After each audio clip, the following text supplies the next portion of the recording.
تھوڑا سا اگر آپ سے پوچھنا چاہوں اف یو آر کمفرٹیبل کہ وٹ کلکڈ فار یو، آپ نے کہا کہ آپ نے کافی عرصہ انگزائٹی فیس کی، وہ سنگل چیز یا وہ چلے نمبر آف تھنگز جو آپ کے لیے کلک کی، وہ کیا؟ جسے میں اپنا بدترین دور سمجھ رہا تھا وہ بہترین دور کا آغاز تھا. اچھا. پہلے ہوا میں اکیلا، کیونکہ میں نے ایک ڈیسیجن لیا، سب نے چھوڑ دیا، ٹھیک ہو گیا. اتنی آئسولیشن تھی کہ، اور پہلے بالکل مجھے اللہ کی رحمت سے میں نا امید ہو گیا تھا، اور مجھے لٹرلی وہ سوسائڈل تھاٹس بھی آنا شروع ہو گئے. تو اسی دوران میں ایک ویڈیو سن رہا، تو اس میں وہ اللہ نے کسی نہ کسی کو بہانہ بنانا ہوتا ہے، وسیلہ بنانا ہوتا ہے. تو وہ قاسم علی شاہ صاحب کی نا میں سن رہا تو ایک ویڈیو، تو اس میں انہوں نے کہا کہ حضرت واصف علی واصف رحمۃ اللہ علیہ. تو میں نے ویسے ہی نا میں نے سرچ کیا، تو پہلی ویڈیو جو سامنے آئی وہ تھی غم. تو اب وہ میں نے کلک کی، کیونکہ اب وہ جیسے میں نے کلک کی تو اس میں الفاظ یہ تھے کہ غم میں غم دینے والے کو یاد رکھنا، یاد رکھنا تیرے رب سے سب سے قریبی رشتہ سجدے کا ہے، اور اس سے بھی قریبی رشتہ آنسوؤں کا ہے. آنکھ میں آنسو ہیں، سر سجدے میں ڈال، نام محمد آہوں میں، دیکھ یہ غم تجھے کیسے سرفراز کرتا ہے. یہ وہ موتی ہیں جو تجھے تیرے مقام سے آشنا کریں گے. غم سے گھبرانا نہیں ہے، غم کو ریڈ کرنا ہے. وہ حدیث شریف نہیں سنی کہ جس باپ نے 3 بیٹیوں کو پال پوس کے بڑا کیا اور رخصت کیا، یعنی کہ رخصتی کا غم برداشت کیا، جو 3 دفعہ، کیونکہ جتنی پیاری بیٹی ہوگی اتنا بڑا غم دے کے جائے. تو جو 3 دفعہ اس غم سے گزار دیا گیا، اگلا مقام اس کا رسول اللہ صلی اللہ علیہ وسلم کے ساتھ ہے. تو غم تو تجھے اللہ کے قریب کرنے آئے، یہ شارٹ کورس ہے. اب میرے لیے جو میری تنہائی تھی وہ میری سب سے بڑی سپورٹ اس لیے بن گئی کہ مجھے کوئی ڈسٹریکٹ کرنے والا نہیں تھا. پھر میں نے اور سنا، پھر میں نے اور لوگوں کو سنا، پھر میں نے اسی طرح سے یوتھ کلب، اسی طرح سے طه ابن جلیل، سارا اکثر جب وہ جو تھا جو لاسٹ جو ہمارا ہوا تھا تو اس میں نے انہی کی سنی باتیں انہی کو سنا رہا تھا. تو بس لیکن دیکھیں نا کہیں سے بھی اگر، اور ان سے بھی جب پوچھتے تھے نا جیسے کہ آپ کے لیے ہم کیا کریں، تو انہوں نے کہا کہ میرا یہ پیغام لوگوں تک پہنچا کہ یہ جو ہم عمل سے خالی ہو گئے ہیں نا، وہ علم جو عمل سے خالی رہ جائے اس کا بھی پوچھا جائے گا. صحیح بات. تو کرنے والے کام ہے، کر ڈالو. ہمارا سب سے بڑی خوش فہمی ہماری یہ ہے کہ ہمارے پاس ٹائم ہے. ہم انفارچونیٹلی آخری سانس کو موت سمجھتے ہیں. بچپن مر گیا، جوانی مر گئی. جوانی تو ہاتھوں سے ایسے نکل جاتی ہے جیسے مہندی کا رنگ، ٹھیک ہے. اور پھر جب آپ کو پتہ چلتا ہے تو آپ اس بڑھاپے میں ہو، اور اب آپ جب ماضی میں دیکھ رہے ہوتے ہو کہ کہیں میں اب کیا لے کے جا رہا ہوں اللہ کے پاس. تو یہی ہے کہ یہی وقت ہے. تو جس ٹائم میں بھی گلہ کر رہا تھا، شکوے کر رہا تھا، اور پھر انہوں نے کہا کہ خواہشیں ٹوٹنے کا اور اس غم سے نکلنے کا ایک ہی طریقہ ہے کہ کوئی ایک خواہش ایسی ڈیولپ کر لی جائے جو باقی تمام خواہشات پہ بازی لے جائے، لیکن وہ خواہش ٹھہرنے کی نہ ہو، جانے کی ہو. فکر آخرت تمہیں دنیا کی ہر فکر سے آزاد. صحیح بات، صحیح بات. جو بن دیکھے رحمان سے ڈرتا تھا وہ تب نہیں ڈرے گا جب دیکھے گا. صحیح بات. بلکہ لاسٹ جب میں لاہور آیا تھا تو یہ میں نے وہ ٹی وی لگایا تو وہ قرآن کی، تو اس میں نا اس کی آیت، اس کا ترجمہ کہ قرآن پاک میں اللہ تعالیٰ کہتا ہے، ارشاد فرماتے ہیں کہ تم وہ وعدہ یاد رکھو جو تم نے مجھ سے کیا تھا، میں وہ وعدہ یاد رکھوں گا جو میں نے تم سے کیا تھا. تو ہم نے بس وہ وعدہ کیا تھا. نماز بھی تو اللہ کی یاد ہے نا. صحیح صحیح. تو اور پھر دوسرا یہ کہ یکسوئی، کہ جب آپ کا نا یکسوئی نصیب ہو جائے، ایک ہی آپ ڈائریکشن میں چلنا شروع ہو جاؤ. محبت کیا ہے؟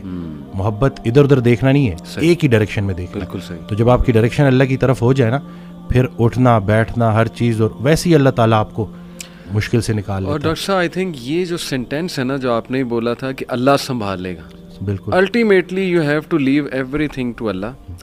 اور قرآن مجید میں بھی اللہ، ایون نبی صلی اللہ علیہ وسلم کہتے ہیں نا کہ تم مشورہ کرو لیکن اس کے بعد اللہ پہ توکل کرو اور چھوڑ دو، اللہ تعالیٰ اس کو سنبھال لے گا. آئی تھنک جب ہمیں یہ بلیف ہو گیا نا کہ کائنات کا نظام چلانے والا اللہ ہے، لوگوں کے دلوں کا کنٹرول اللہ کی 2 انگلیوں کے درمیان ہے، یہ حدیث میں آتا ہے. ہر چیز، ایٹم بھی موو نہیں کر سکتا اللہ کی اجازت کے بغیر. اللہ الوکیل ہے، جس کا مطلب ہے ڈسپوزر آف افیئرز. تمام افیئرز اللہ نے ڈسپوز آف کرنے ہیں. جو آپ کی زندگی میں ہو رہا ہے یہ آپ توکل رکھیں، یقین رکھیں کہ وہ اللہ کی اجازت سے ہو رہا ہے، اس کا ایک مقصد ہے. بس آپ نے یہ تلاش کرنا ہے بجائے کہ اس غم کو اپنے سر پہ چڑھانے کے. جیسے آپ نے کہا you just have to find out کہ یار یہ آیا کیوں ہے، اس کا مقصد کیا ہے، یہ مجھے کیا سکھانا چاہ رہا ہے. اور سجدے میں جا کے بندہ رو پڑے اللہ کے آگے، اللہ سے تقویت مانگے، اللہ سے کہے کہ اللہ مجھے پرسپیکٹیو دے. بلکہ میں ایک کوٹ پڑھ رہا تھا، ایون دو ہی از اے نان مسلم رائٹر ہے بہت بڑا، میرے ذہن سے ابھی خیر نام نکل گیا، انہوں نے بڑی کمال کی بات کی. انہوں نے کہا oh my lord make me brave.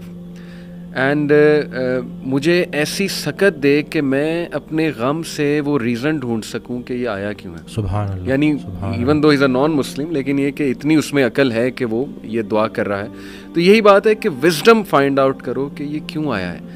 اور بلکہ میں ڈاکٹر صاحب, ایک میرے دوست ہیں بڑے اچھے اسکالر ہیں, انہوں نے ایک بڑی پیاری بات کی. انہوں نے کہا کہ جب بندے پہ غم آئے نا تو چلو کچھ دیر غمگین رہنا یہ نیچرل ہے, فطری ہے. رسول اللہ صلی اللہ علیہ وسلم پہ بڑے غم آئے.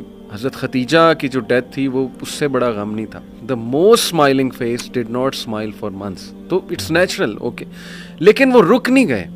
ایسا نہیں تھا کہ وہ آئسولیشن میں چلے گئے, یا ایسا نہیں تھا کہ سارے کام ٹھپ ہو گئے. کیونکہ میرے دوست نے کہا کہ دیکھو جب ہم ٹھپ ہو جاتے ہیں نا, یہ پیسو شکوہ ہے اللہ سے. اتنی تو ہمت نہیں زبانی رب سے شکایت کریں, لیکن یہ کہ ہم ٹھپ ہو کے دکھاتے ہیں کہ جی بس میں تو راضی نہیں آپ کی رضا میں. انڈائریکٹلی تو ہم یہی کہہ رہے ہیں. انہوں نے کہا جو لوگ غم میں کھڑے ہو جاتے ہیں نا, ان کا دل نہیں کر رہا صبح اٹھنے کا, بستر پہ پڑے رہتے ہیں. آئی ایم شیور آپ بھی ایسی کنڈیشن سے گزرے ہیں کہ اٹھنے کا دل ہی نہیں کرتا, ہمت ہی نہیں کہ جی بندے کا دل کرتا ہے میں سویا رہوں, ریالٹی میں آؤں ہی نا. مطلب ریالٹی سو بیڈ. لیکن اس وقت جو اٹھ جاتا ہے نا, یقین کریں, جو ہمت پکڑتا ہے, اللہ کا نام لیتا ہے, آئی تھنک یہ اللہ کو وہ یہ میسج دے رہا ہے کہ اللہ میں راضی ہوں. راضی ہوں, بالکل. بس اب آپ چلائیں مجھے. اور صبر بھی, بلکہ میرے پاس پیشنٹ آئے تو میں ان کی میں نے کہا آپ نے صبر کرنا ہے, تو کہتے کر رہا ہوں نا. میں نے کہا کہ صبر تو ایسے کرنا ہے کہ دوسرا بندہ اپنی پریشانی بھول جائے.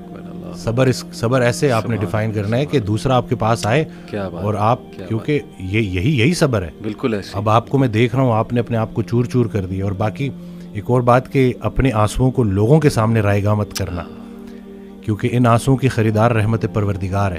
تو ان کے سامنے بہاؤ اور پھر دیکھو کہ کیا ہوتا ہے. اور باقی ایک کویشچن بہت سارے لوگ نا مجھ سے کرتے ہیں انگزائٹی سے ریلیٹڈ, کہ ہمیں لگتا ہے کہ ہمارے بعد ہمارے بیوی بچوں کا کیا ہوگا. تو میں یہ کہتا ہوں کہ حضرت کہتے ہیں آڈیو میں کہ جو انسان یہ سوچتا ہے کہ اس کے مرنے کے بعد اس کی بیوی بچوں کا کیا ہوگا, اس کا ایمان نامکمل ہے. اس نے پالنے والے کی پالنے والی صفت پہ ایمان ہی نہیں لایا. اللہ, جن کے لیے پوری کائنات بنائی, ان کو یتیمی اور غریبی سے گزارا, ان کو ماں باپ نہیں دیے, آپ کو دے دیے. ہم شکر کے مقام کو گلے میں کنورٹ کر دیتے ہیں. صحت بھی ہے, زندگی بھی ہے, اور کب تک ہے کوئی نہیں جانتا, اور جب تک ہے وہ کوئی چینج نہیں کر سکتا. تو پھر ابھی کیوں پریشانی لیتے ہیں؟ کیا ان بچوں کو ہم پال رہے ہیں؟ صحیح بات. کیا ہم خود کو پال رہے ہیں؟ کیا ہم اس قابل ہیں؟ بے شک. قد پہ حد کا پہرا, صحت پہ بیماری کا پہرا, اور اتنے پہروں میں پیدا کیا ہوا انسان چاہتا کیا ہے؟ آزادی. تو یہ کر کے دیکھ لیں. صحیح بات. ڈاکٹر صاحب جسٹ ٹو وائنڈ اپ, کیونکہ ہمارا یوتھ کے ریلیٹڈ کام ہے, تو آپ نے کل میری آپ سے بات ہو رہی تھی, آپ نے ایک بڑی آئی اوپننگ بات کی. آپ نے کہا کہ ہم نہ ہی مینٹلی, نہ ہی فزیکلی, نہ ہی اسپرچولی اپنی یوتھ پہ کام کر رہے ہیں, اور ہم ایک بہت کمزور جنریشن چھوڑ کر جا رہے ہیں. تو what is your message for the youth in particular, کیونکہ مینٹلی بھی, ایموشنلی بھی, فزیکلی بھی, آپ کی بات ٹھیک ہے, ہم ایک کوئی طاقتور جنریشن نہیں چھوڑ کے جا رہے. دیکھیں اصل میں بہت چیلنجنگ ہے, لیکن ان بچوں کو یہ سمجھنا ہوگا کہ ابھی چونکہ عمر ایسی ہوتی ہے. اس دن بھی ایک کوئی ہارٹ بریک ہو گیا تھا, تو پراپر نہ صحیح ڈپریشن میں, تو میں نے اس کو کہا کہ ہر اس انسان کا شکریہ جس نے میری آنکھوں کو آنسو دیے. یہ آنسو مجھے اللہ کے پاس لے گئے. اس انسان کا سب سے بڑا تحفہ یہ جدائی ہے جو تجھے اللہ کے پاس لے کے جائے گی. لوگ کیا کرتے ہیں, یہ جو غیر اسلامی تعلقات, اسی طرح سے غیر شرعی چیزیں, یقین جانیں آپ جتنی مرضی دیکھ لیں سکون نہیں ملے گا آپ کو. اور یہی جو آپ کی گروئنگ ایج ہے نا, اس میں آپ کے ہارمونز بھی آن پوائنٹ بہترین ہیں. اسی عمر میں آپ نے اسپورٹس میں انڈلج ہونا ہے, آپ نے پراپر طریقے سے ڈائٹ کا خیال رکھنا ہے, اور سب سے بڑھ کر یہی لرننگ ایج ہے, اس میں آپ نے سیکھنا ہے. اور جیسے جیسے آپ ایک قدم بڑھائیں گے, اللہ کئی گنا زیادہ آپ کے قریب آتا جائے گا. اور یہ ٹرائیڈ اینڈ ٹیسٹڈ چیزیں, مجھے یہ بچپن میں سکھایا گیا تھا کہ صرف شہرت, دولت اور یہی چیزیں ہوں گی تو بس یہی سب کچھ ہے, کیونکہ ہم ادھر ادھر یہی دیکھ رہے ہیں. لیکن سب کچھ ہوتے ہوئے بھی انتہائی بڑا خلا تھا جو پورا نہیں ہو رہا تھا. تو ہم تو چلیں, وہ کہتے ہیں اگر سیدھی طریقے سے اللہ کے راستے پہ نہیں آتے تو اللہ گھما کے لے کے آئے گا. تو ہمیں تو بہت سی چیزوں سے آپ نہیں گزریں گے انشاءاللہ ان چیزوں سے. آپ کے پاس یوٹیوب پہ کانٹینٹ موجود ہے جو خالصتاً اللہ کی رضا کے لیے لوگ بنا رہے ہیں. ہمارا جو وقت تھا, دور تھا, اس میں ٹھیک ہے ہمیں شاید اس طرح سے توجہ نہیں دی گئی, لیکن اب آپ کے پاس آپشنز ہیں. اور آپ پراپر طریقے سے جو صحیح دیکھیں, دنیا چلی گئی تو چلی گئی, دین چلا گیا تو پیچھے کیا رہ گیا. تو آپ, میں کہتا ہوں کہ دنیاوی تعلیم میں جتنا عبور حاصل کر سکتے ہیں کریں, لیکن اللہ کو بیچ میں رکھنا ہے. صحیح بات. اور دوسرا یہ کہ فائدہ بخش ہونا ہے لوگوں کے لیے, کہ آپ کی ذات سے لوگوں کو نفع ہو. صحیح بات. تو یہ انشاءاللہ اگلی جب جنریشن ہمیں ریپلیس کرے گی تو وہ ہم کوشش کریں گے جی انشاءاللہ. اللہ کے قریب ہونے سے آپ کو مینٹل اسٹرینتھ ملے گی, پرسپیکٹیو ملے گا. جتنے بھی عظیم کام ہیں وہ غیر عظیم زمانوں میں ہی ہوئے ہیں. غیر عظیم جہالت کے معاشرے کے ساتھ اللہ دو کام کرتا ہے, یا عذاب بھیجتا ہے یا رحمت للعالمین کو بھیجتا ہے. تو رسول اللہ صلی اللہ علیہ وسلم ہمارے دلوں میں ہے, تو جن کے دلوں میں رسول پاک صلی اللہ علیہ وسلم کی عملی محبت ہے, اللہ ان پہ عذاب نہیں بھیجتا. تو نیگیٹو نہ سوچا کرے, پتہ نہیں ملک کا کیا ہوگا, نہ یہ چیزیں آپ نے بگاڑی ہیں, صحیح بات, نہ آپ یہ ٹھیک کر سکتے ہیں, اللہ ہی ٹھیک کرے گا. لیکن آپ خود کو تو ٹھیک کر سکتے ہیں نا. زبردست. جس نے اپنے آپ کو پہچانا اس نے اپنے رب کو پہچانا. بے شک. تو اپنے آپ سے آپ آشنائی حاصل کر لیں اور دیکھ لیں کہ آپ کا انٹرسٹ کیا ہے. بالکل صحیح. جو بھی کام کریں انٹرسٹ سے کریں, اور اس میں حصہ لوگوں کا رکھ دیں کہ لوگوں کے کام آئے آپ, تو باقی انشاءاللہ کامیابی ہے.